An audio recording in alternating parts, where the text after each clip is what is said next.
सर्वधर्म संगम, धर्म के सच्चे प्रहरी।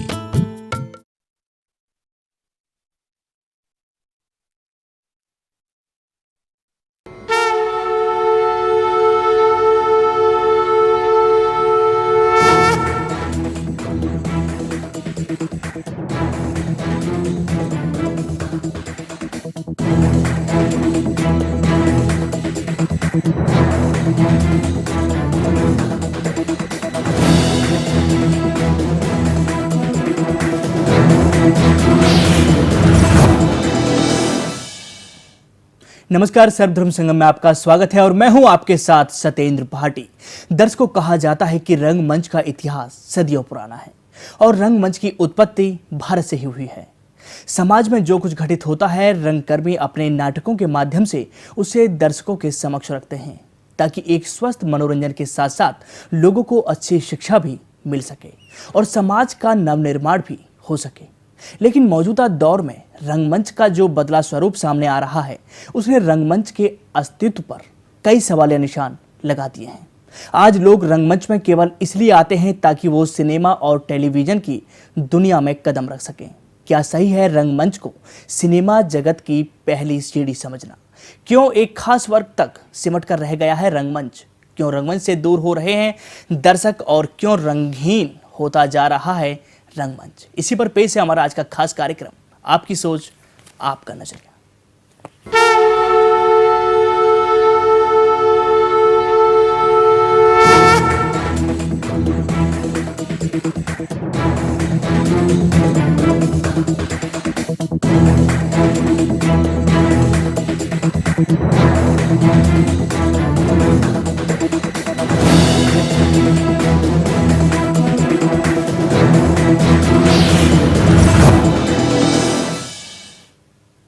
काव्य नाट्य शैली, पारसी थिएटर, नौटंकी, नुक्कड़ इत्यादि ये नाटक की वो विधाएं हैं जो हमेशा से ही रंगमंच की पहचान रही हैं। रंगमंच लोगों का मनोरंजन तो करता ही है, साथ ही संपूर्ण मानव समाज को एक दिशा देने में भी अहम भूमिका निभाता है।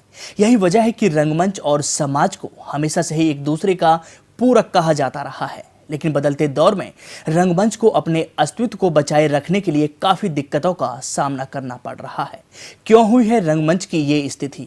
इसी पर बात करने के लिए और इसको समझने और जानने के लिए आज हमने अपने स्टूडियो में आमंत्रित किया है श्याम कुमार जी को, जो कि निर्देशक हैं नट सम्राट थिएटर ग्रुप में।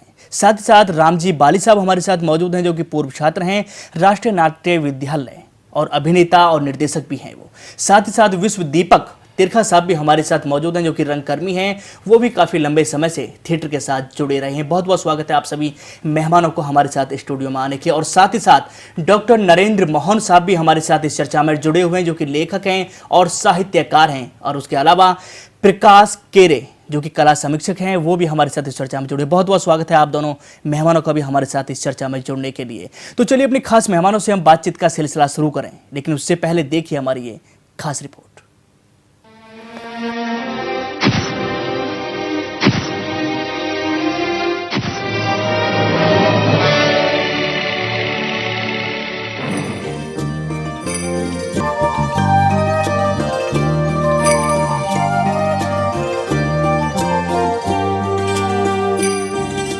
कहा जाता है कि भारत में रंगमंच का इतिहास सदियों पुराना है और रंगमंच की उत्पत्ति भारत से ही हुई है। इसमें कोई दम नहीं है।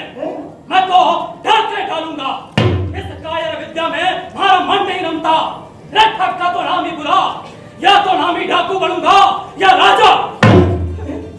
कैसे दिन के लिए पाल पोस कर तुझे इतना बड़ा किया था, जब सुनकर ही हमारी ये हालत हो गई है। जब तो चला जाएगा तो हम पर क्या बीतेगी, कभी सोचा है तूने?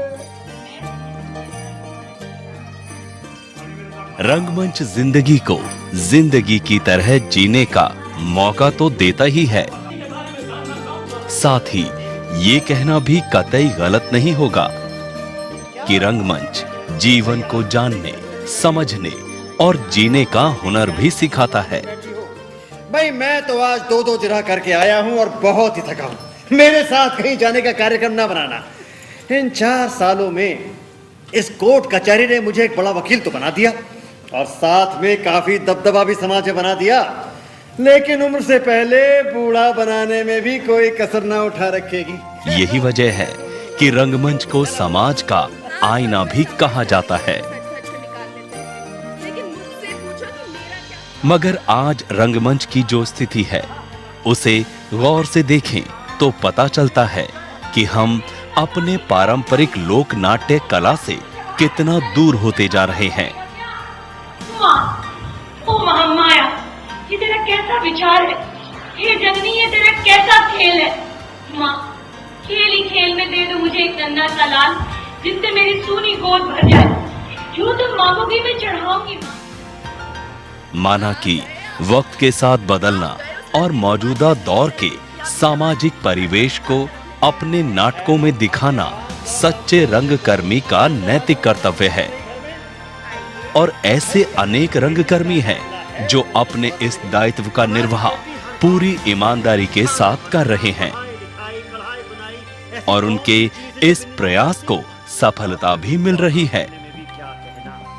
नए के साथ साथ अपनी आने वाली पीढ़ियों को ये बताना भी बेहद जरूरी है कि हमारे देश में रंगमंच का कितना महत्व रहा है।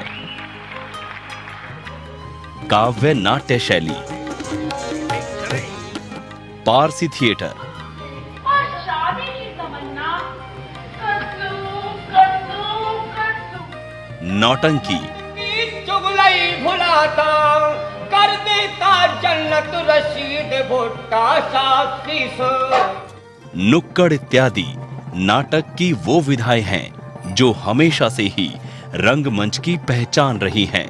मनोरंजन के साथ साथ मानव समाज को बुराइयों के प्रति सचेत करना और इंसानियत की सीख देना रंगमंच का परम उद्देश्य रहा है। ये कैसी सरकार है जो देख रही कठपुतली सी, दानव बनते रोज शहर को क्यों ना कोई कदम लेती। National school of drama, Bharatendu नाट्य अकादमी के अलावा कई ऐसी संस्थाएं हैं जो युवाओं को नाट्य कला की शिक्षा देने के साथ साथ रंगमंच की बारीकियां भी सिखाते हैं। भारतीय रंगमंच में अनेक ऐसे सितारे हुए हैं जिनकी वजह से नाट्य परंपरा सदा के लिए समृद्ध और रोशन हो गई है, जैसे हबीब तनवीर, सत्यदेव दुबे, विजय तेंदुलकर, जोहरा सहगल इत्यादि, जिन्होंने रंगमंच को नया आयाम देने में अपना सारा जीवन गुजार दिया। दूसरी तरफ पृथ्वीराज कपूर, सोहराब मोदी, गिरीश कर्नाड, नसीरुद्दीन शाह, राज बब्बर, परेश रावल और अनुपम खेर से लेकर राजपाल यादव तक कई ऐसे फिल्मी सितारे हैं जिन्होंने रंगमंच से अभिनय की बारीकियां सीखकर सेल्यूलाइट के पर्दे पर धाक जमाई है।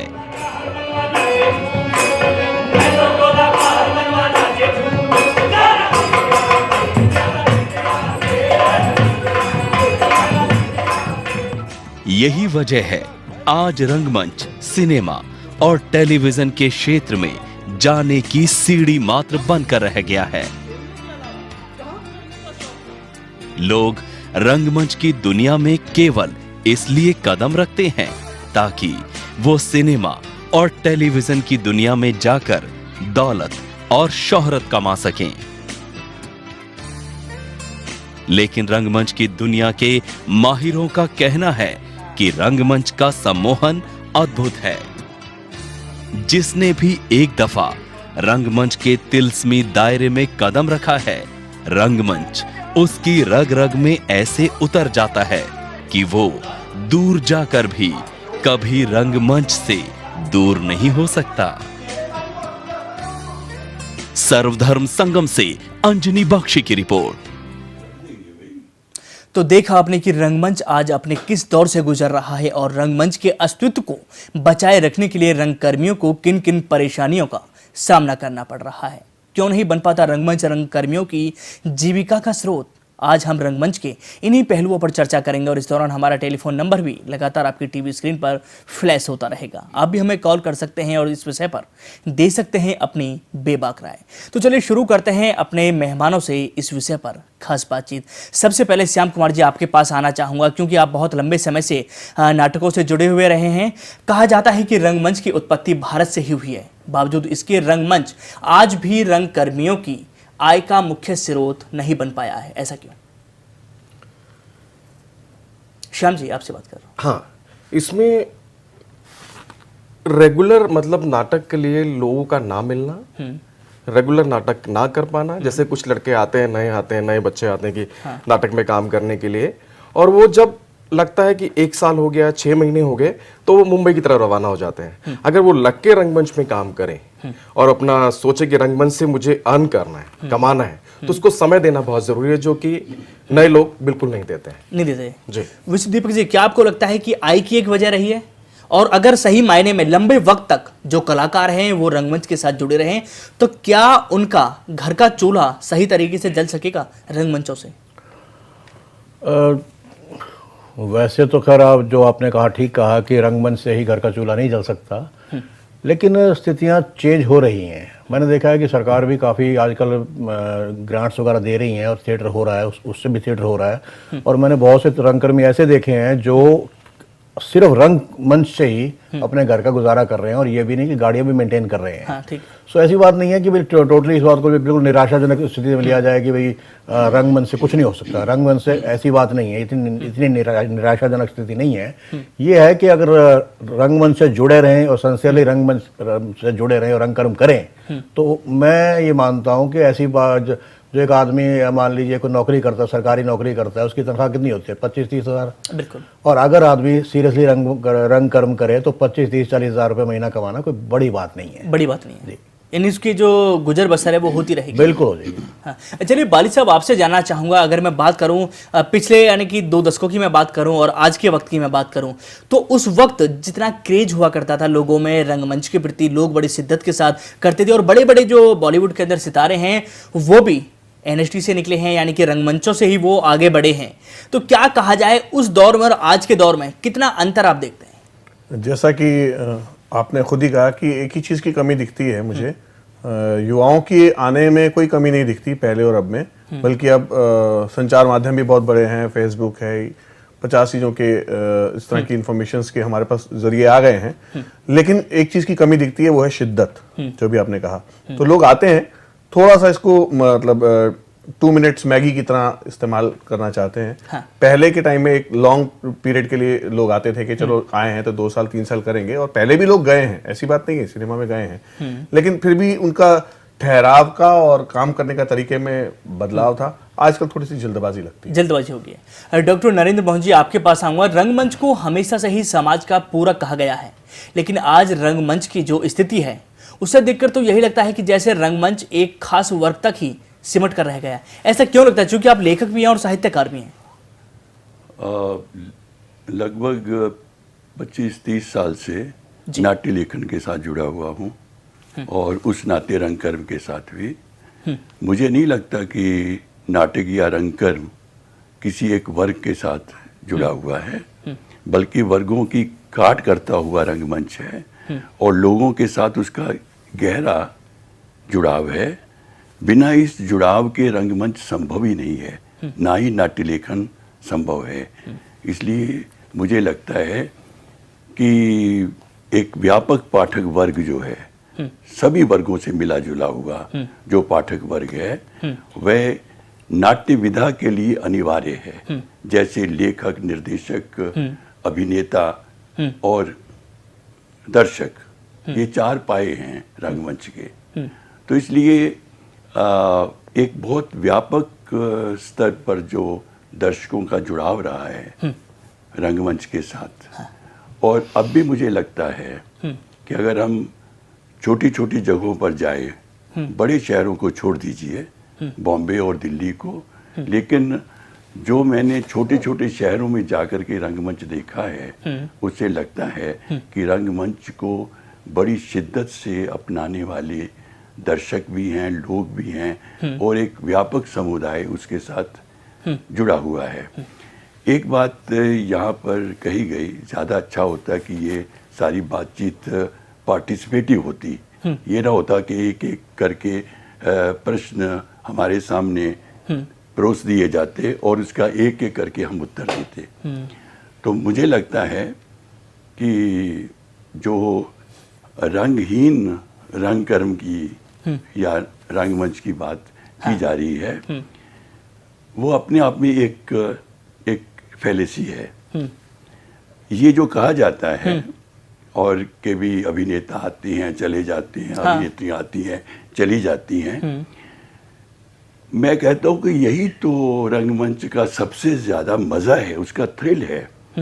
श्याम कुमार बैठे हुए हैं, नाटक करते रहते हैं, लगातार फेस्टिवल भी करते हैं। इनके फेस्टिवल्स में मैंने ऑडिटोरियम को खचाखच भरे हुए देखा है, और भी बहुत सारे यहाँ पर दिल्ली में भी, बॉम्बे में भी मंचन होते रहते हैं, और उन मंचनों में लोगों की शिरकत कम नहीं हो रही बल्कि बढ़ रही है। बड़ी बात ये है कि हम उस थ्रिल को महसूस करें जो थ्रिल नाटक देता है, जो जज्बा पैदा करता है नाटक। तो उस नाते मुझे नहीं लगता, क्योंकि ये टेक्नोलॉजी का ज़माना है, टेक्नोलॉजी की वजह से और बहुत सारी चीज़ें आ रही हैं रंगमंच के संसाधनों के तौर पर, उसके रिसोर्सेज के तौर पर। और रंगमंच का वो चेहरा वो नहीं रहेगा जो कि मोहन राकेश के वक्त में था या किसी और बड़े रंग निर्देशक के वक्त में था। बड़ी तेजी से ये रंगमंच का चेहरा बदल रहा है, और इस बदले हुए चेहरे को हमें समझने की जरूरत है, समझने की जरूरत है। चलिए प्रकाश केरी साहब, आपके पास आऊंगा, चूंकि डॉक्टर नरेंद्र मोहन कह रहे हैं कि सभी लोगों का यही होता है कि रंगमंच के माध्यम से वो आगे बढ़े। चूंकि आप फिल्मों की भी समीक्षा करते हैं और इस तरह के जो कार्यक्रम होते हैं उनको भी आप बारीकी से देखते हैं, परखते हैं, क्या अंतर आपको नजर आता है कि लोग जिस तरह से तेजी के साथ बॉलीवुड की तरफ बढ़ना चाहते हैं और इसी इरादे से वो उसमें आते हैं, तो क्या लग रहा है कि पिछले वक्त को देखते हुए क्या आज के वक्त में रंगमंच की जो लोकप्रियता है वो बढ़ी है या कम हुई है? देखिए, मैं नरेंद्र जी की बात से बिल्कुल इत्तेफाक रखता हूँ कि जैसे बाकी कलाएं बढ़ रही हैं, बाजार बढ़ा है, तकनीक बढ़ी है, लोगों का रुझान जो है बढ़ा है, तो रंगमंच को भी उसका एक हिस्सा मिला है। लेकिन मैं इसमें ये जोड़ना चाहूँगा कि देखिए, मुझे कोई अगर बॉलीवुड जा रहा है या किसी और क्षेत्रीय सिनेमा में जा रहा है, ये कोई, इसको हम लोगों को बहुत नेगेटिव रूप में नहीं देखना चाहिए। हमें ये देखना चाहिए कि क्या रंगमंच जो कलाकार सिनेमा को दे रहा है या रंगमंच में जो कलाकार हैं, जो डायरेक्टर्स हैं, जो संसाधन हैं, उन पे देखिए, मैं हमेशा ये कहता हूं कि समाज और सरकार, अगर सिर्फ थिएटर की बात नहीं, इवन सिनेमा की भी बात है, अगर ये दोनों अपनी पूरी रिस्पॉन्सिबिलिटी से अपने रिस्पॉन्सिबिलिटीज को अगर पूरा नहीं कर पाते हैं, तो आप हमेशा ये शिकायतें रहेंगी, ये कमियां रहेंगी, खामियां रहेंगी। आप पुराने छात्र बैठे हुए हैं एनएसडी के, उनको शायद बेहतर पता होगा। आपको बताऊं कि एनएसडी जैसा संस्थान जो कि दुनिया भर में उसकी इज्जत है और हमारे देश का वो सबसे बड़ा मरकज है थिएटर का, उसकी जो पत्रिका निकलती है उसका नियमित संपादक अभी नहीं है, और ये कई साल से नहीं है। हाँ। तो आप, ये मैं छोटी सी बात बता रहा हूँ, FTIA का आपने पूरा किस्सा आप सुन ही रहे हैं पिछले 3-4 महीनों से। मेरे कहने का मतलब है कि अच्छा, अभी एक हमारे साथी पैनलिस्ट ने कहा कि ग्रांट हैं, लेकिन उन ग्रांट्स को कैसे बांटा जा रहा है? क्या वो ग्रांट्स काफी हैं? 2 ट्रिलियन की इकोनॉमी की हम बात कर रहे हैं, जो 8 ट्रिलियन हो जाएगी कुछ सालों में, वो अपनी इकोनॉमी का कितना हिस्सा खर्चा कर रही है? और एक चीज और, जो रंगमंच बढ़ा है उसमें एक बहुत बड़ी बात ये देखना चाहिए कि वो कॉरपोरेट के स्पॉन्सरशिप से, उसके सपोर्ट की वजह से बढ़ा है।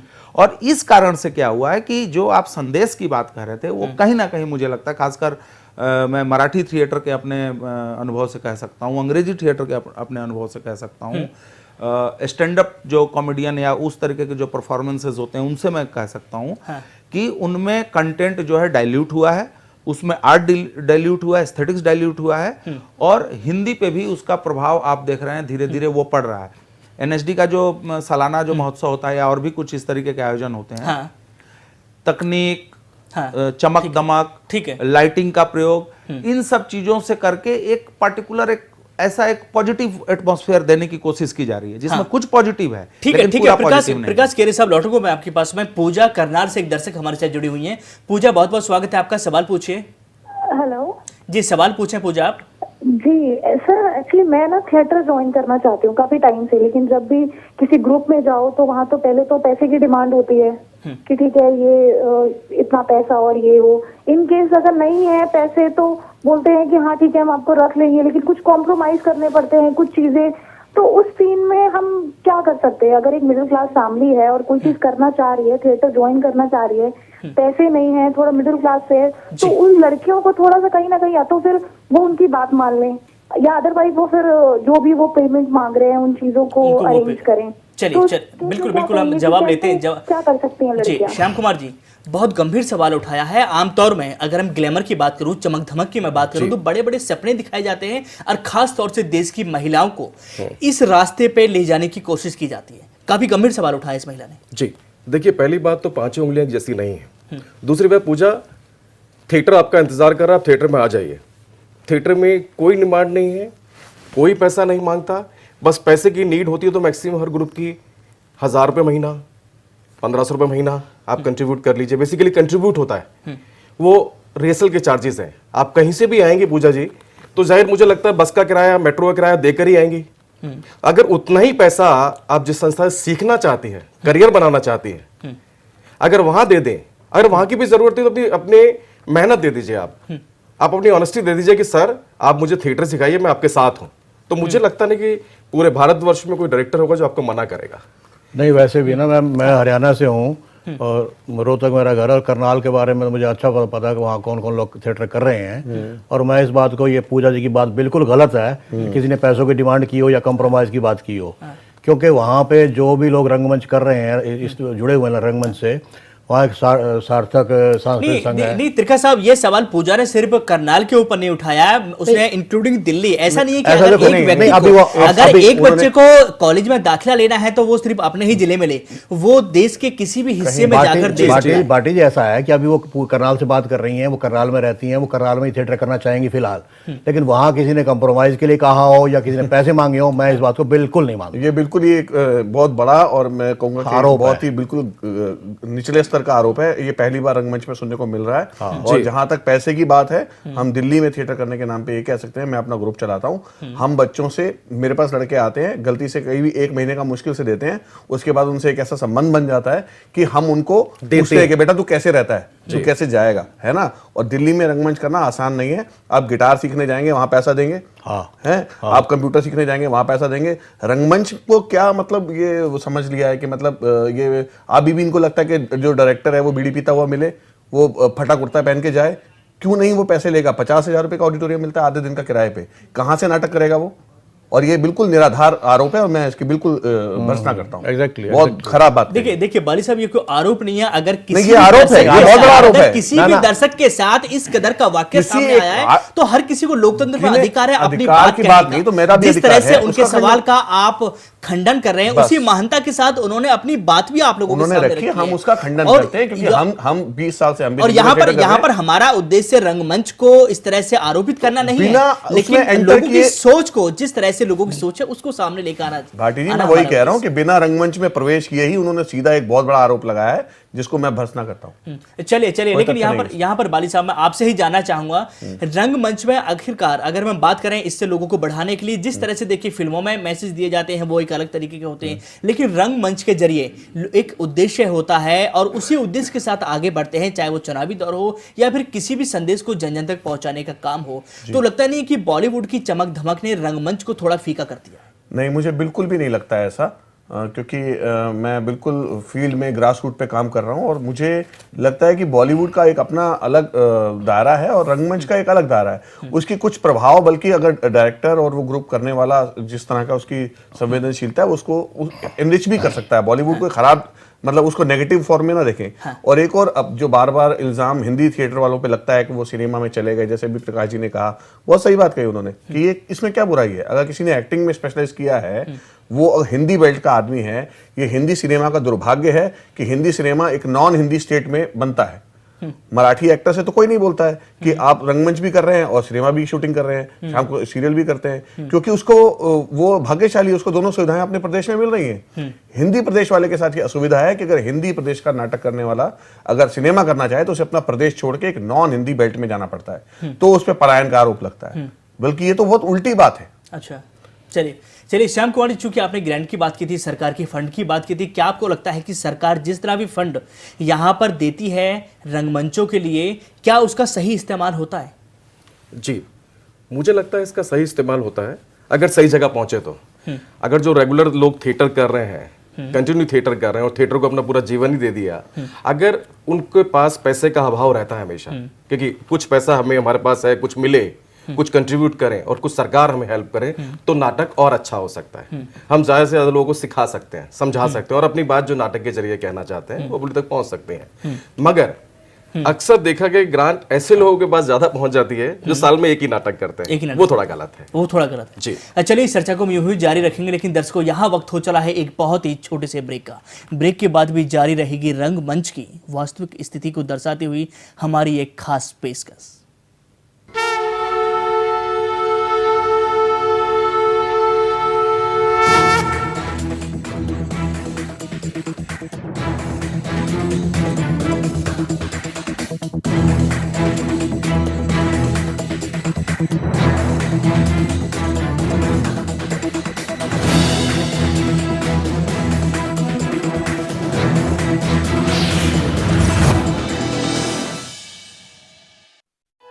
किसान की खुशियां उसके खेत खलिहान से होती हैं और इसके लिए सबसे जरूरी होता है सिंचाई का उत्तम प्रबंध।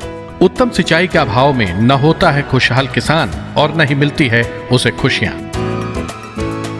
फिर क्यों पाले ये रोज रोज का झंझट, क्यों न लगाए एक ऐसा पाइप जिसकी विश्वसनीयता पर करे देश भरोसा। जी हां, कीर्ति पाइप, जो देता है आपको सर्वोत्तम भरोसा। उन्नत तकनीक और गुणवत्ता का दूसरा नाम कीर्ति पाइप।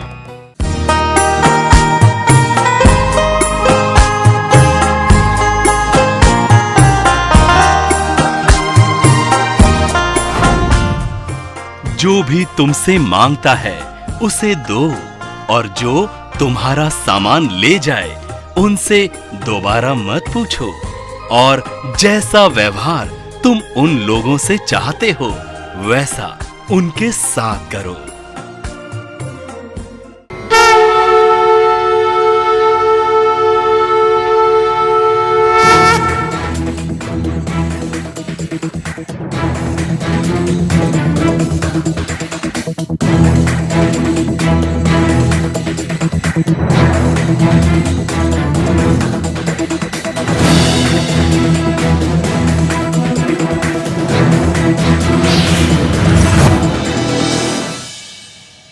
ब्रेक के बाद स्वागत है आपका, और आज हम बात कर रहे हैं रंगमंच की उस रंगीन दुनिया की जिसे समाज का प्रतिबिंब कहा जाता है। लेकिन मौजूदा दौर में रंगमंच की जो स्थिति है उसे देखकर तो यही लगता है कि जैसे रंगमंच एक खास वर्ग तक ही सिमट कर रह गया है।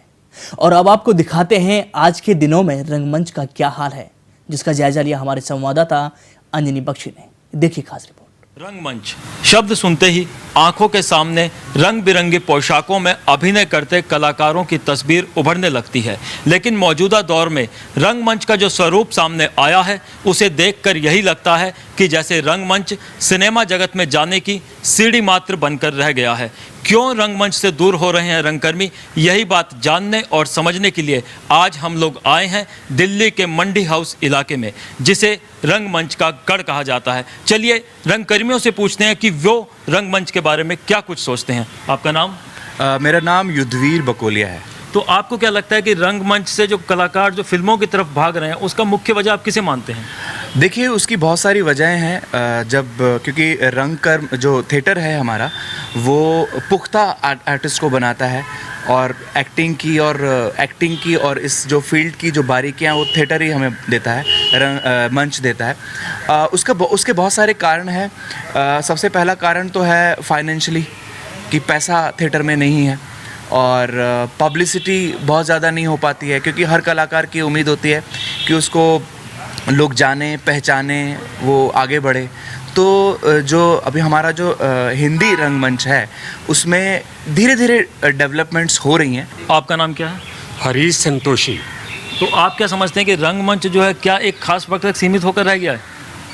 रंगमंच के अंदर जो परिवर्तन आया है उस परिवर्तन का बदलता हुआ स्वरूप ये है कि पहले रंगमंच के अंदर एक पूजा की जाती थी, एक थिएटर की। लोग इसे एक इस तरीके से आते थे कुछ हमें सीखना है, लेकिन आज कुछ इस तरह की दुकानें खुल गई हैं जो कि बिजनेस कर रहे हैं। इनसे थिएटर के नाम पर कलाकार पैदा करे जा रहे हैं, वो इसलिए कि सीरियल और फिल्मों का उनका सपना दिखाया जाता है। यहाँ पर थिएटर की परिभाषा ही बदल गई है। देखिए, मेरे हिसाब से जैसे कि थिएटर में लोग ज़्यादा आते भी हैं, इंटरेस्ट भी रखते हैं, लेकिन काफ़ी लोग ये सोचते हैं कि जैसे कि थिएटर में आ जाए कल को हम वो बन जाएं, मतलब स्टार बन जाएं, कुछ बड़ा हमें मिल जाए, लेकिन ऐसा नहीं होता है। थिएटर में भी हमें स्ट्रगल करना पड़ता है, सीखना पड़ता है। एक जर्नी जो होती है वो तय करना पड़ती है। जो चीज़ें हमें मिलती हैं हमारे अथक प्रयासों के बावजूद ही मिलती हैं। उसको अगर हम उस जर्नी को हम तय करते हैं, डेफिनेटली हमें तब मंजिल मिलती है। लोग सोचते हैं कि बस आज हम आए कल को हमें सब कुछ मिल जाना चाहिए, ऐसा नहीं है। थोड़ा समय लगता है हर चीज़ को बनने में, और थिएटर तो टाइम मांगता है, डिसिप्लिन मांगता है, टाइम मांगता है, बहुत सारी चीज़ें मांगता है, तो वो इसमें मेंशन है।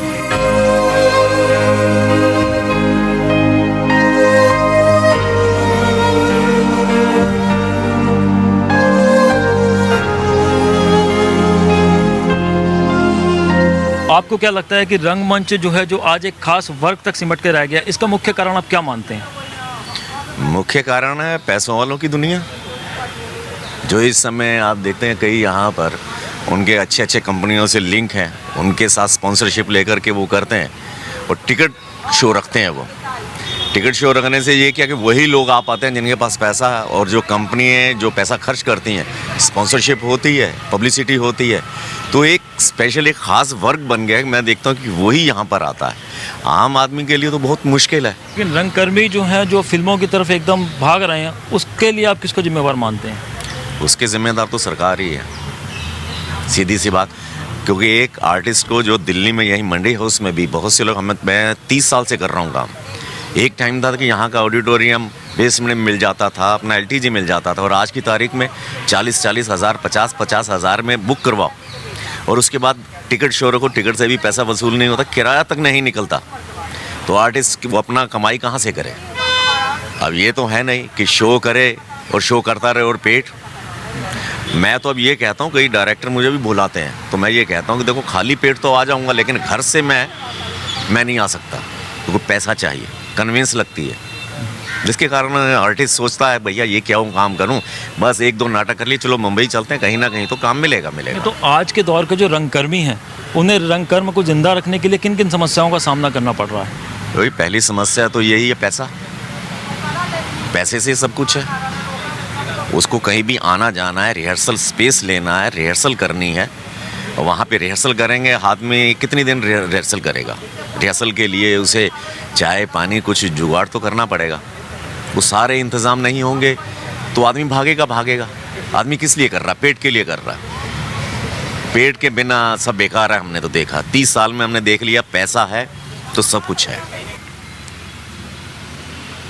वैसे तो रंगमंच समाज का आईना कहा गया है, लेकिन मौजूदा दौर में रंगमंच की दशा देखकर यही लगता है जैसे रंगमंच एक खास वर्ग तक सिमट कर रह गया है। अगर अब भी कुछ नहीं किया गया तो रंगकर्मियों का फिल्मों के प्रति बढ़ता रुझान और पलायन रंगमंच के अस्तित्व के लिए खतरा भी बन सकता है। इसलिए ज़रूरी ये है कि कुछ ऐसा किया जाए ताकि रंगकर्मियों को रंगमंच में ही रोजगार के सही अवसर मिल सकें। कैमरामैन नितिन नागर के साथ मैं अंजनी बख्शी, सर्वधर्म संगम, दिल्ली।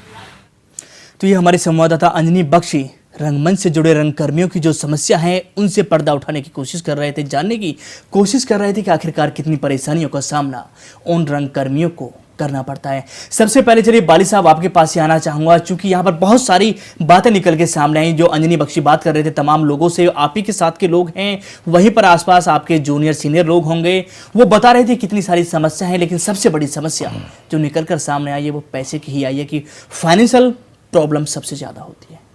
देखिए, मुझे इसकी सब समस्याओं का जो बेसिक लगता है वो है हमारे लिए प्रदर्शन करने की जगहों की कमी।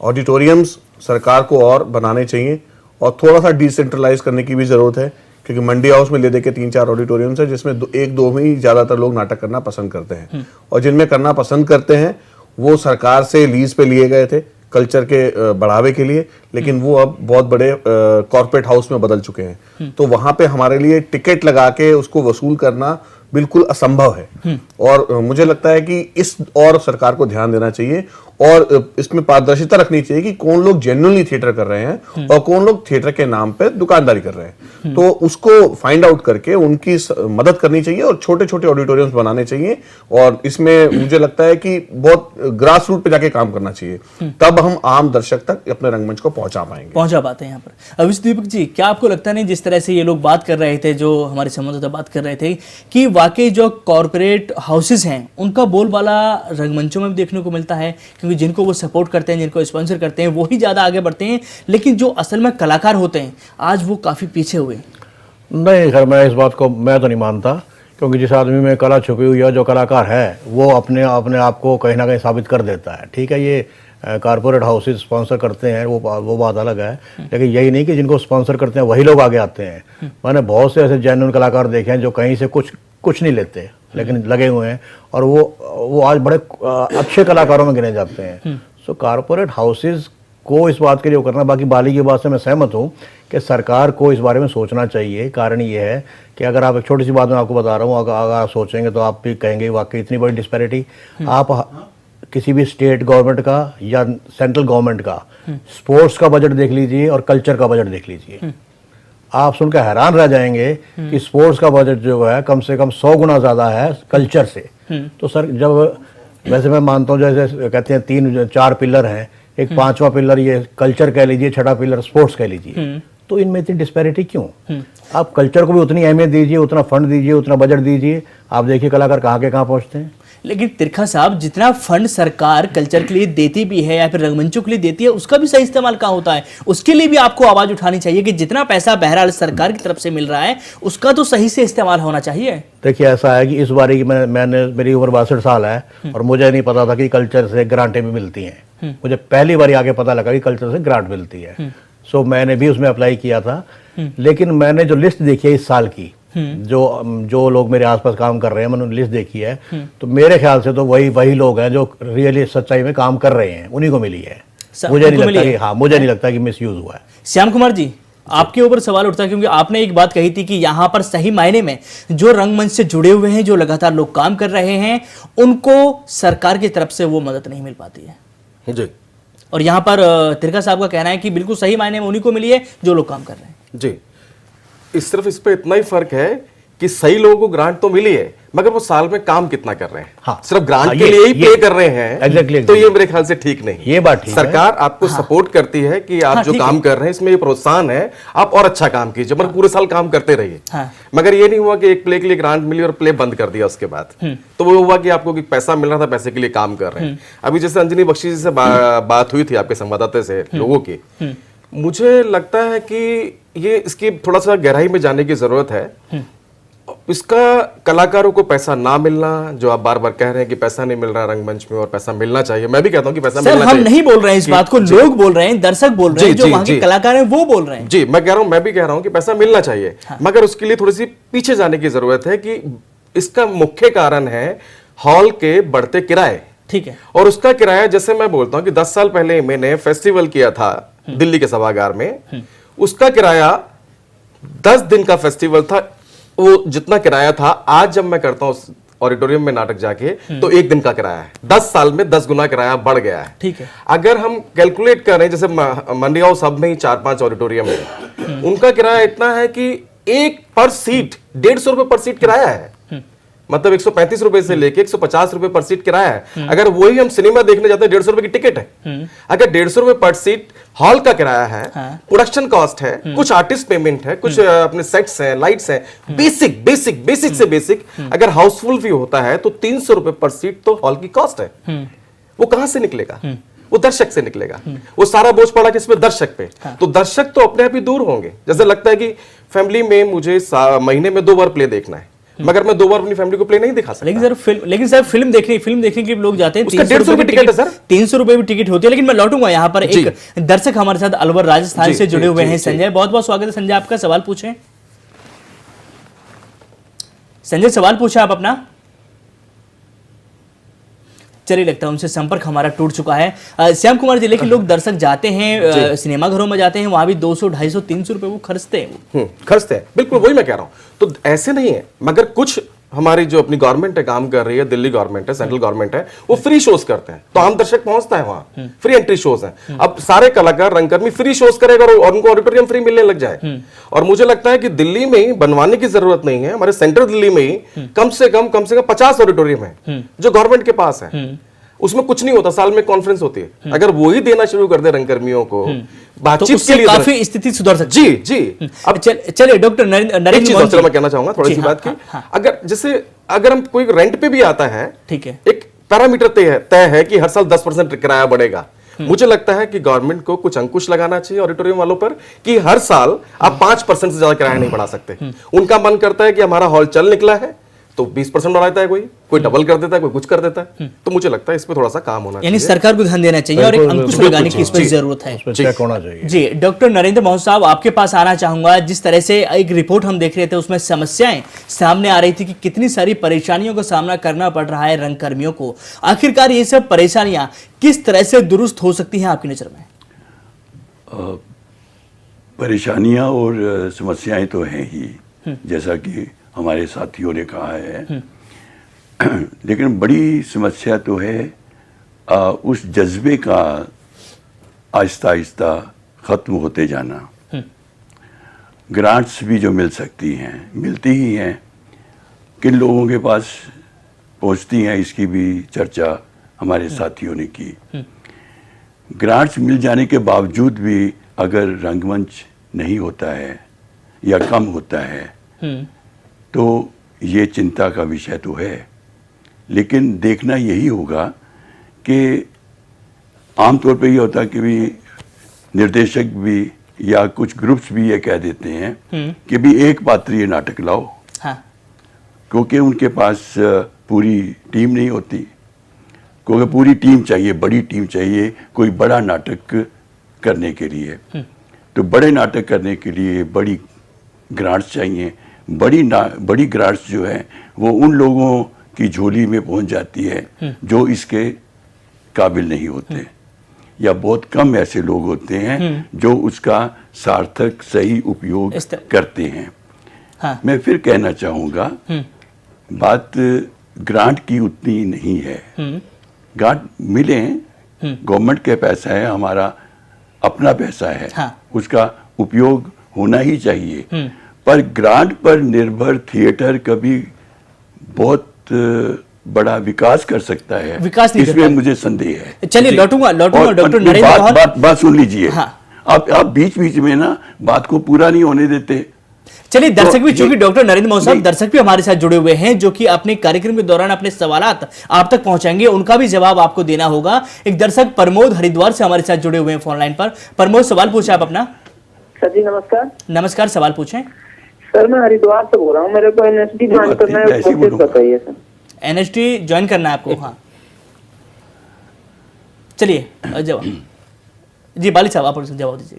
एनएसडी ज्वाइन करने के लिए आपको पहले वहाँ पे 6 नाटकों की रिक्वायरमेंट है, उसमें अनुभव होना चाहिए। अपने जिले के आसपास अब देखिए कहाँ रंगमंच हो रहा है, उनसे जुड़िए उस ग्रुप के साथ, और बेसिक ग्रेजुएशन चाहिए। उसके बाद आप राष्ट्रीय नाट्य विद्यालय में अप्लाई कीजिए, कंपटीशन है। आप, मेरी शुभकामनाएं हैं, आप चुन के आए आप, और आप वहाँ पर एडमिशन आप ले सकते हैं। चलिए डॉक्टर नरेंद्र मोहन जी, अब आप अपनी बात पूरी कर सकते हैं। नहीं, मैं अपनी बात जो पूरी कर चुका, धन्यवाद। चलिए प्रकाश खेरे साहब, आपसे जानना चाहूंगा कि रंगमंच से दूर भागते हैं जो लोग, आखिर उसकी वजह क्या है? क्या पैसा एक वजह है या फिर कुछ और भी कारण है कि लोग रंगमंच से दूर होते हुए नजर आ रहे हैं? एक मैं आपसे अनुभव शेयर करना चाहूँगा। इरफान खान साहब के बैच के आसपास के एक कलाकार हैं, मैं उनका नाम नहीं ले रहा हूँ, वो मतलब करीब 30 साल हो गए उनको पास किए हुए एनएसडी से, कि मैं महीने में 5 दिन काम करता हूँ और मैं 25 दिन अपना जो भी शौक है, फोटोग्राफी है, थिएटर है, थिएटर को वो शौक ही कहते हैं, क्योंकि थिएटर इतनी चर्चा हो गई उससे कि वो पेशेवर जैसा चीज़ अभी तक उस तरीके से इवॉल्व नहीं हुआ इस देश में। वो 5 दिन क्या करते हैं? वो 5 दिन साउथ की फिल्मों में जाके तमाम तरीके की, मतलब जिन फिल्मों को आप मतलब 5 मिनट भी बर्दाश्त नहीं कर सकते, उन फिल्मों में वो तमाम तरीके के कॉमेडियन से लेके विलन से लेके माता पिता के तमाम वो रोल करते हैं वो, और 5 दिनों में वो उतना पैसा कमा लेते हैं ताकि उनका महीने का बढ़िया से चल जाए और वो बाकी अपना थिएटर करते हैं। सवाल ये है कि ये बात सही है कि ग्रांट जो है वो अच्छा थिएटर या थिएटर का एटमॉस्फेयर नहीं पैदा कर सकता है, लेकिन देखना ये पड़ेगा कि सरकार क्या इस बारे में, और हमारा समाज भी, मैं सरकार समाज दोनों को कह रहा हूं कि ठीक है भाई आपने थिएटर लगा दिया, लोग जा ही नहीं। भाई वो कौन लोग थे जो आसाम से लेके कश्मीर तक पृथ्वी थिएटर के थिएटर देखने जाते थे? वो भी तो इसी देश के लोग रहे होंगे ना। और दूसरी एक चीज और मैं कहूंगा, ग्रांट के बारे में बात हो रही है। सर ने बताया कि इस देश में कल्चर का ग्रांटी कितना है। आपको एक एग्जांपल दे रहा हूं, पूरे देश में सेंट्रल गवर्नमेंट और स्टेट गवर्नमेंट्स मिला के टोटल आप और जिसमें कॉर्पोरेट स्पॉन्सरशिप भी है, वो स्पोर्ट्स का बजट है 2000 करोड़ रुपए बस। स्पोर्ट्स के लिए भी ऐसा नहीं है कि बहुत कुछ इन्होंने खजाना खोला हुआ है। 2000 करोड़ रुपया, जबकि पिछले साल क्रिकेट कंट्रोल बोर्ड के सिर्फ लॉयर्स की फीस, लीगल जो बजट था उनका, वो 350 करोड़ से ऊपर का था। आप अंदाजा लगा सकते हैं कि किस लेवल पे डिस्पैरिटी चल रही है। अच्छा, ऐसा नहीं कि सिनेमा के साथ सरकार का बड़ा अच्छा रवैया है। सिनेमा से इतना पैसा सरकार कमाती है, उस पैसे को वापस सिनेमा में इन्वेस्ट नहीं करती है। आप बताइए कि कहाँ गए वो थिएटर? नहीं, लेकिन सवाल है रंगमंच होगा ना। मेरे कहने का मतलब कि एक कल्चरल पॉलिसी जो होनी चाहिए सरकार के लेवल पे। और क्या आप बताइए कि हम तमाम चीजों पे बहस करते हैं, आप सुबह से शाम तक टेलीविजन अखबार खोल लीजिए। क्या आप मुझे बताइए कि पिछले दिनों में 2 महीने 1 महीने का अगर हम एग्जाम्पल के रूप में ले लें, तो सिर्फ एक बहस ये हुई कि कोई पाकिस्तान से थिएटर करने आया हुआ था, कुछ शरारती तत्वों ने उसका थिएटर यहीं पर गुड़गांव में नहीं होने दिया। वो भी बहस नहीं हुई, एक खबर बन के निकल गई। इन सब चीजों से भी हम बौखलाते नहीं, हम परेशान नहीं होते हैं। हम तो मतलब जनता के रूप में भी या नागरिक के रूप में भी हम बहुत इम्यून होते जा रहे हैं चीजों से कि ठीक है यार, चलता है, लेट ये भी गुजर जाएगा। ठीक है। तो मेरा ये कहना है कि क्या आर्ट को लेके कल्चर और रंगमंच को आप अलग मत देखिए। रंगमंच, साहित्य, सिनेमा, मनोरंजन और फिर फुर्सत, लीजर जिसको कहते हैं, ताकि आपके पास शाम को 2 घंटा समय भी तो होना चाहिए। आप कमाने में और अपना बिल भरने में ही आप दिन भर परेशान रहे हैं। ठीक है। तो मुझे लगता है कि इस देश को, समाज को अपनी कल्चरल समझदारी को लेके बहुत कायदे से, गंभीरता से समझने की जरूरत है। डॉक्टर नरेंद्र मोहन जी, एक बार फिर से आपके पास आना चाहूंगा। चूंकि आप एक साहित्यकार हैं, आप बहुत लंबे समय से लिखते हुए आ रहे हैं, चीजों को आपने बारीकी से समझा है, क्योंकि लिखना एक अपने आप में बड़ी कला होती है।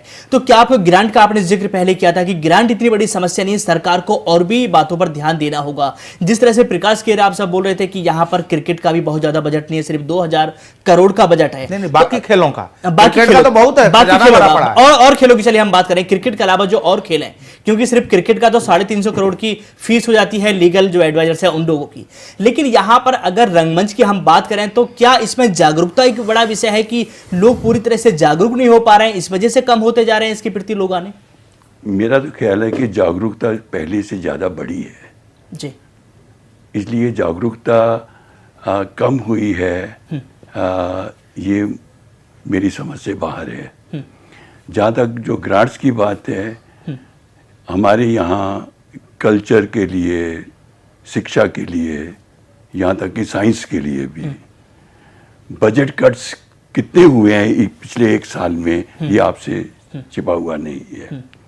इसलिए जो बजट कट्स होते हैं कल्चर को लेकर के, शिक्षा को लेकर के, उसका सीधा प्रभाव तो इन कलाओं पर, परफॉर्मिंग आर्ट्स पर, थिएटर पर होगा ही। लेकिन मैं फिर ये कहना चाहता हूँ कि ग्रांट्स मिलने के बावजूद आप बहुत अच्छा सार्थक थिएटर करें, ये कोई जो ज़रूरी नहीं है। और ग्रांट्स के बिना भी आप, अगर आप में जज्बा है थिएटर करने का, क्योंकि मैं अमृतसर से लेकर के अम्बाला, चंडीगढ़ और त्रिखा साहब बैठे हुए हैं, ये तो उन सारी एक्टिविटीज से जुड़े भी रहे हैं। वहाँ भी ग्रांट्स भी मिलती रही, सब कुछ होता रहा। लेकिन अगर थिएटर करने का जज्बा नहीं है, मैं दो तीन लोगों का जो नाम लेना चाहूँगा। जी जरूर। एक तो अपने श्याम कुमार जी आपके सामने बैठे हुए हैं, बाली बैठे हुए हैं, और एक हमारे दोस्त थे कभी यहाँ पर RS विकल, जो अब बम्बई में हैं, बड़ा सार्थक थिएटर जो कर रहे हैं। अरविंद गौड़ हैं, एक लंबे अरसे से यहाँ पर जो थिएटर कर रहे हैं, वर्कशॉप करते हैं, सैकड़ों की तादाद में उनके पास रंगकर्मी हर साल आते हैं और लगातार वो एक थिएटर की एक्टिविटी इन लोगों के जरिए कायम है और हो रही है। छोटे छोटे शहरों में भी मेरा जाना, बड़े छोटे शहरों में भी, वहाँ भी देखा कि लोगों में थिएटर करने का जज्बा बहुत है। और जहाँ तक लोगों के फिल्मों में जाने का है या जाने का, ये तो 25-30 साल पुरानी बातें हैं। ये तो होता ही है, ये स्वाभाविक है कि वो जाएंगे ही दूसरी जहाँ पर उन्हें पैसा मिलेगा। तो ये कोई विवाद का विषय नहीं है। बड़ी बात ये है कि थिएटर अपने आप में एक जो आकर्षण है, क्योंकि फिल्म और थिएटर का अगर जो मुकाबला करना हो, तो थिएटर जैसी तो कोई कला ही नहीं है। कोई ऐसी कला नहीं है, क्योंकि उसमें उसके कला सामने निकल के कुछ भी सामने नहीं है। जहाँ बीसियों जो रीटेक होते हैं, और एक लाइव जो थ्रिलिंग एक्सपीरियंस है किसी भी अभिनेता के लिए, किसी भी डायरेक्टर के लिए, वैसा तो मजा और किसी कला में है ही नहीं। इसलिए मैं कहता हूँ कि थिएटर में जो आदमी जाता है वो थिएटर को जीता है, उसका जो मजा लेता है, उसकी थ्रिल को महसूस करता है, उसके चैलेंजेस को महसूस करता है। हर कोई रंगकर्मी चला भी जाता है तो जब वो जो सोचता है ना उस वक्त कि अब वो कौन सा अभिनेता है, कौन सा आना है, अचानक एक जो अभिनेता की जो डेथ हो जाती है, तो वो जो एक अनुभव है अपने आप में, वो बहुत बड़ा अनुभव है। और मेरा ख्याल है कि वही जो अनुभव है वो इस कला को जीवित रखे हुए है।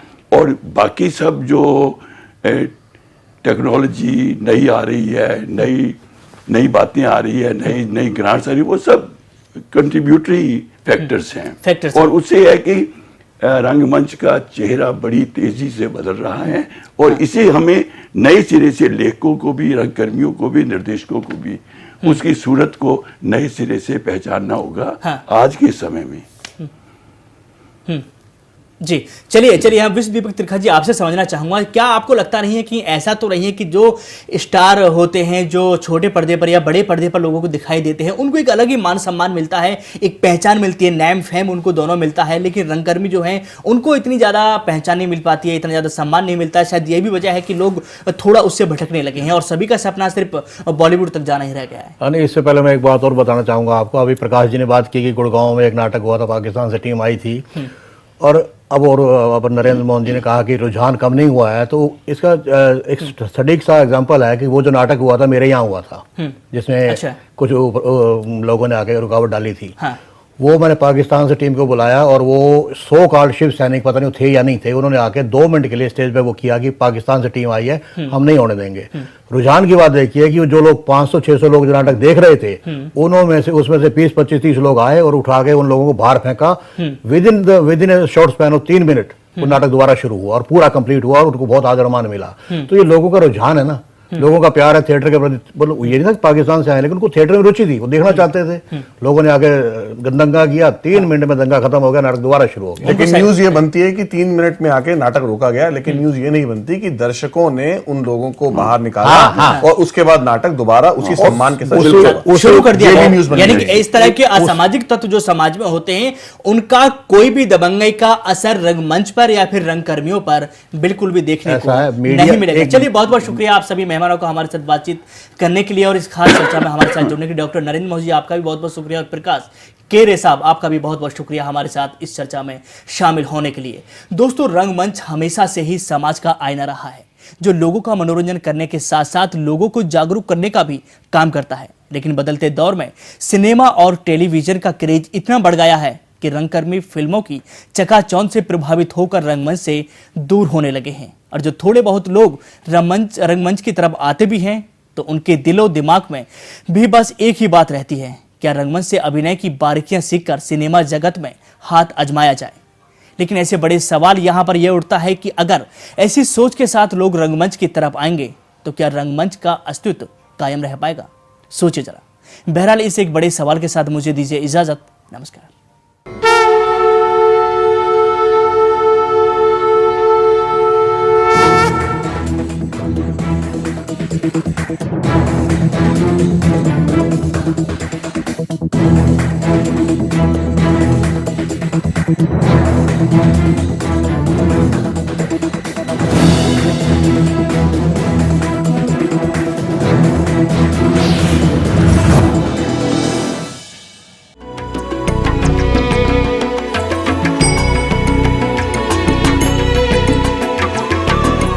सर्वधर्म संगम, धर्म के सच्चे प्रहरी।